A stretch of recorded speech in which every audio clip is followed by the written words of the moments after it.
Today we are going over my damage spreadsheet. I'm collecting stats on every single weapon, I'm making graphs, all in hopes of having the simplest, most straightforward DPS spreadsheet on YouTube. But it's not as easy as it looks. Wasting no time, this is what the spreadsheet actually looks like. You can see we have our weapon, our max damage, our rate of fire, and our damage per second. Simple, straightforward, that's the name of the game of this spreadsheet. You can see on the left here we have all of the different weapons, and yes, the goal of this is to eventually get this completely filled out. You can see the shotguns here. I have the 3 base shotguns, and then I want to test them out with slugs and dragon's breath. Even the dragon's breath is going to be a little bit weird. There's quite a bit of weird things which we'll get into today, but that dragon's breath is one of them. You'll notice all of the different weapon categories are in different colors, including I added on the special category and the wonder weapons. I definitely want to test out these wonder weapons and see just how good they stack up against other weapons in the game. The goal of this spreadsheet is to create the simplest, most straightforward, universal, and most practical DPS chart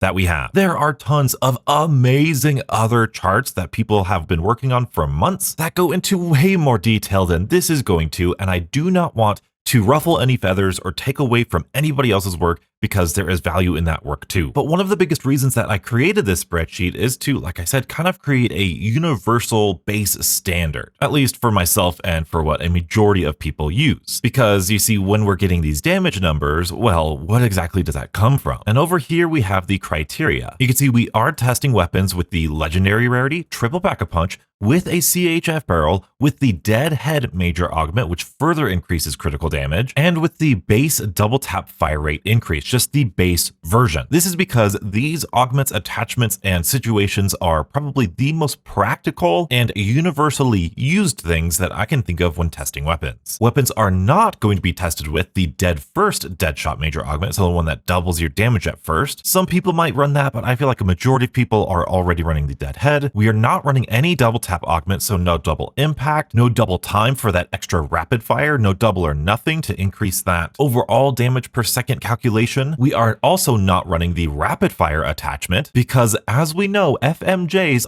and even the recoil and even the dragon's breath down here with the shotguns, those are viable alternatives to the rapid fire attachment, whereas with the CHF barrel, there's really nothing else in that category that really competes with it, except for maybe in some niche situations. But for, like I said, the most practical majority of situations, I feel like these are the things that most everybody uses. And I did make the decision to not test with the Vulnerable Being augment because there are a lot of other minor augments of elemental pop that people like to use. So when we test our elemental damage, which I do test out with every single weapon as well and get our elemental damage per second, I am not using Vulnerable Being, meaning that if you see this chart and your number and your damage number is different than this, it might be because we have a discrepancy somewhere between here. But of course, in typical Donuts fashion, I couldn't leave it there. I've also made some graphs. Now this is going to be really hard to see on YouTube, but once you download it, it's going to be really easy to see. You can see we have every single weapon and some variants down here and all of their different damages, and it's really interesting to see that, to see what deals the most damage. That dissector is crazy. And then over here we have the rate of fire, which I also think is just a really cool visual. You can see the really fast firing LMGs, the really slow firing dissector. And then over here we have them combined in the damage per second. And I put labels on this one, and this is going to be the one that everybody is most interested in. But a new addition to this sheet is going to be the one-shot sheet. This is just a fun little thing that I thought of. We have all the different weapons, the damage that they do, the max damage that they do, and then I put on the one-shot intel statistic, which if anybody knows how to figure out to automate this to where if I put in a damage number here, it automatically searches what is the highest it can go without going over a certain number. I need to Google how to phrase that because I think it'd be really nice to just put in the damage here and have this auto populate. But right now I'm just doing it manually. And then, oh yeah, I'm going to get rid of this graph because I also tried graphing it, which, like, I don't know, it kind of looks cool, but it's also pretty confusing. But of course, I didn't even stop there because at the very tippy top, you can see these little pluses that you can expand and get even more statistics. So right here we have the time to kill at health cap. You can see time to kill a regular zombie, a regular special enemy, a regular elite enemy. Given the elemental damage, of course, I did go with the elemental damage with the special and elite enemy. So you can compare all of the times to kill, especially at health cap, which is really good. You then can go even further and open up the kills per second, especially good, really only good with zombies, but I thought I'd throw in the special and elites there too. You can see the AS Val's a monster, 2 kills per second down here with the Maelstrom, 2.2 kills per second, PU21's great. great. TR2 that we just did, 1.5 kills per second. That's very respectable, especially for what all the guns were before this big double tap 2 and the overhaul of the marksman rifles. But you can see the Grakova down here, 2.39 kills per second. Amazing. We'll talk about the dissector, don't you worry. But then on this next tab, and by the way, if you don't want any of these tabs, they're going to start all collapse. So you're basically going to start with just this, the damage per second, elemental damage, that is it. But we also have a shots to kill, which is just how many shots you need to land in order to kill whatever it is. Again, zombie, elite, special. Obviously, if you have a lower damage, faster fire rate gun like the ASVAL, is going to take a lot of shots, but you fire those really quickly. But I just think it's an interesting thing to see. But this is where I hope a lot of you are really excited, because I added this in. Now, this is something that you can personally input. I got so many comments. Donuts, what about the ammo? What about reloads? What about DPS after reloading? And that's just such a hard stat to figure out, because there are like 3 different extended mags per every weapon. If you're using the base, if you're using the biggest, smallest magazine, whatever, or if you're using the speed cola augment that speeds up your reloads even further. So it's just a lot of stuff. So what I decided to do was just throw in some stats depending on how big of a magazine size you want to put in. So let's say the AK-74 by default has like 60 rounds in its magazine. All of these will automatically swap and give you the statistics. You can see, okay, you're going to have that much damage per magazine. You're going to deal that much elemental damage per magazine. You're going to be able to kill 7.32 zombies per magazine, which is a very good statistic. I really like this statistic. The specials per magazine, the elites per magazine, the time it takes you to fire the magazine. But then if we add on like extended mags and we get 75, you can see all of these stats are going to go up. Now we can get 9 kills per magazine. Now we can fire for an extra second. So this is a really fun way of also like gauging how good a weapon is. So like the Maelstrom, biggest you can get, I think, is 28 rounds. So even though you could see the AK-74 or 75 rounds, we're getting 9 kills a zombie per magazine. That magazine's going to take like 5 seconds to shoot. But then the Maelstrom, you're going to get 6.5 kills per magazine, which is less, but you're only firing for like 3 seconds. So I don't know, it's just fun to kind of compare. It gives you a better in-depth look of what these guns play like. And you can even change this column here to meet whatever extended mag or regular mag that you have. And if you have the crazy belt foot attachment, you can make this like 1,000 rounds, and you can see you can kill 100 zombies if you just don't lay up on the trigger and you're perfectly accurate, all that stuff. You can truly see how crazy that 1,000 rounds is, even the 500 rounds beforehand. It's pretty fun to see. As far as my testing methods, you can kind of see the way I get my rapid fire. I'm sure you've seen in some videos. I shoot this guy, I then get how long that is in Premiere Pro. I put down how many rounds I fired, how many whole seconds that it was, how many frames of that clip it was, and then I get my rate of fire. So if, the Maelstrom, is 28 rounds, it would actually be 27 rounds, because you start timing once the first round is fired. It takes you 2 seconds and like 105 frames, I think it was, or something like that. Yeah, 563. Hey, that was pretty good. That was pretty good for a minute. 565 RPM. Now that's just a made up number that I just used, but that just shows you kind of the formula that I get my rate of fire from. So it's all automated, really easy for me to do. Here's the zombie health, special health. Again, someone said this is 300,000. We could just change this to 300, well, not 30,000, 300,000 if we investigate further, and it is 300,000. You can easily change this. It automatically changes everything. Elite health, 1 million. I'm pretty confident with that. I have some calculations with our pellet damage per shotgun. So if we have like 1,000 damage per pellet times 8, that's gonna be 8,000 damage per shot. Very simple there. There is, I put in an elemental damage check. So like with the AK-74 here, I did a 6098 and we got a 9147 damage for elemental. Usually elemental damage is a 50% bonus. So if we put in 6098 here, 6098, we should get 9147 there too. So that just is a check for me to make sure that the elemental damage is being applied correctly and I counted the right number. Really cool stuff. But upon doing this spreadsheet and trying to fill this out as best and accurately as I can, there are a couple hindrances and a couple nuances. The first thing, as we saw with our TR2 game, this dissector supposedly has a terrible damage per second. I mean, 47,000, I guess I should also show you, you can come up to here and you can filter these guys to get the highest damage per second, then you can come in again and you can do filter by condition is not empty, and then you could do that, and there you go. Really cool to see. It sort of messes up this a little bit here with the thing, but it follows with the comments. I don't know, it's kind of weird, but anyway, you could see the dissector is supposedly like the worst gun in the game. It's so terrible, but as we all know, that's not the case, because this is just a damage spreadsheet. There is more to COD zombies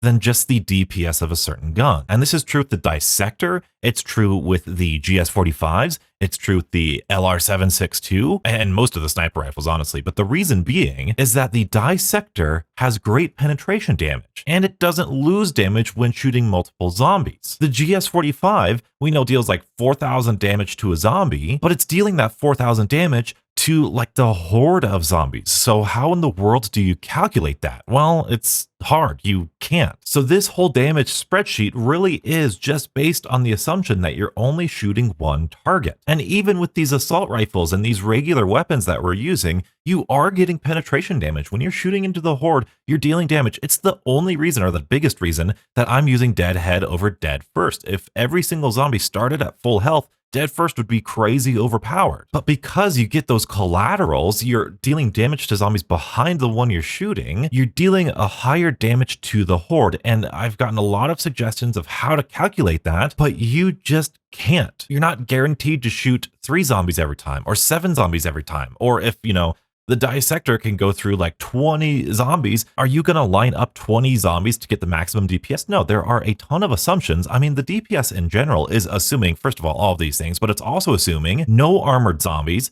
100% accuracy, critical shots every single time. There is a lot of error in these ideal spreadsheets. So even though I know we all get excited over these things, especially here on YouTube, like, oh my goodness, this gun is so powerful, this gun is so powerful, oh my goodness, we need to use this, or this thing sucks, or whatever, do not, I repeat, do not let this number, this DPS, dictate which weapons you will and will not use. For all we know, this XMG, as we calculated earlier, dealing like half the DPS of the other LMGs, that could be because one of the pack-a-punch abilities might be increased penetration damage. So you're going to deal extra damage to the zombies behind you. We don't know. That's not on the spreadsheet. Just like how that's not on the Dissector and it looks pretty bad. Just like how the SWAT 556 and the AEK and the TR2 are going to look really bad because they're burst rifle weapons and the rate of fire is going to inherently be lower, even though within the burst is going to be crazy powerful. That's how the gun is balanced. Additionally, there is something that I just ran into that I need to talk about. I tested the Maelstrom on camera with you beautiful people in my mystery box testing video, and this is the number that I got. I believe we were dealing like 1472 pellet damage, yes indeed. And throughout the footage, I was looking at that, looking at back, yep, that was the damage we were dealing per pellet, at least 99% of the time. But as Coolwhip pointed out to me a little bit ago, there is an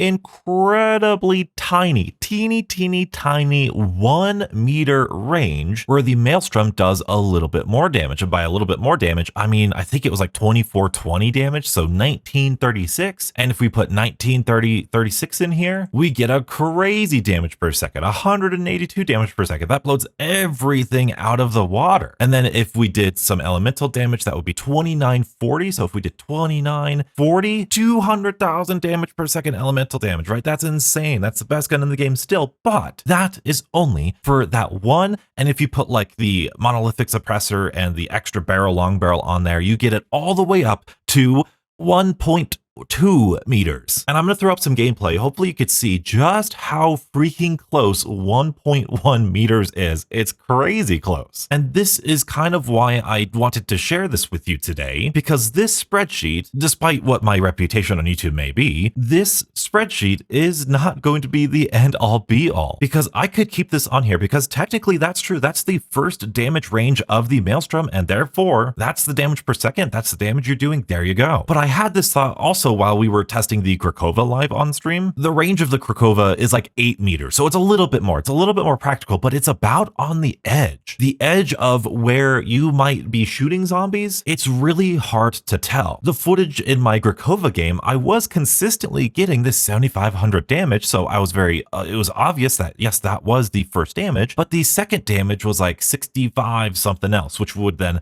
lower the DPS, or like 62 something. But that distance is a little bit further away, and that 75 is a little bit more generous. So there is a question that I think I need to answer, or ask you guys, and you guys can help me answer this. Do we really want the first technically true damage, even if it's a measly 1 meters, the zombie's hitting you. You are barrel stuffing range. That's going to be incredibly difficult to do. Or do we go with a more practical set of damage numbers and maybe make a little bit of a comment that says, hey, this is the second damage range? For the purpose, the entire reason that I built this spreadsheet, it was to give the most practical answer of DPS that we can. And so for my spreadsheet, I'm going to go with the practical range. And when there is something kind of on the line, teetering the line, I think it's going to come down to my judgment call. Unless there's like a crazy uproar or something, I think that's what I'm going with. But again, that's going to cause, no matter what we do, it's going to cause a huge variance at times in this DPS. And my first knee-jerk reaction to making this damage spreadsheet was, okay, I want to have little checkboxes everywhere where people can put in what double tap augments they're using, the vulnerable bean,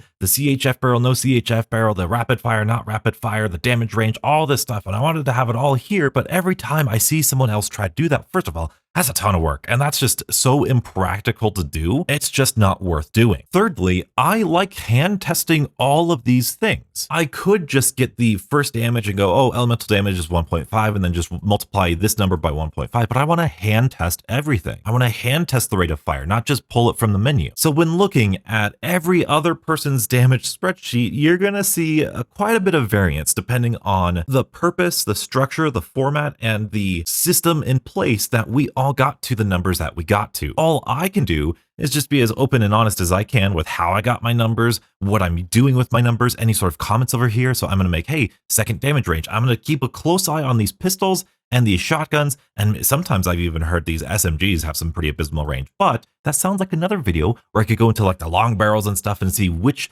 SMGs you might want a longer range barrel for. So it opens up so much more possibilities. It's so fun. So I apologize if I stepped on anybody's toes or offended anybody with the numbers that I got here. I wasn't trying to take over people's territory. I just think this is incredibly fun. I love the graphs that I'm making. I love this little one-shot sheet. I think that's going to be so fun to figure out. And this, to me, I really just wanted this for me. Like, I wasn't originally going to share this, but it was just so cool. I wanted to share it and to see really how these weapons compare to each other, because like the Kilo I thought was going to do so much more damage than that. It has such a fast rate of fire, but it's such a weak damage. It's crazy. But then that might be a really good idea to put on like some double tap augments like double or nothing or double impact to get that damage a little bit up because the rate of fire is pretty good. So I don't know. It's just fun. It's cool to see weapons like this, and I'm excited to fill this out. I hope you guys are too. So let me know if you have any suggestions, comments, questions in the comment section below. And if you are curious about some of these weapons, you are going to love some of my recent videos. Be sure to check them out here. And as always, stay beautiful.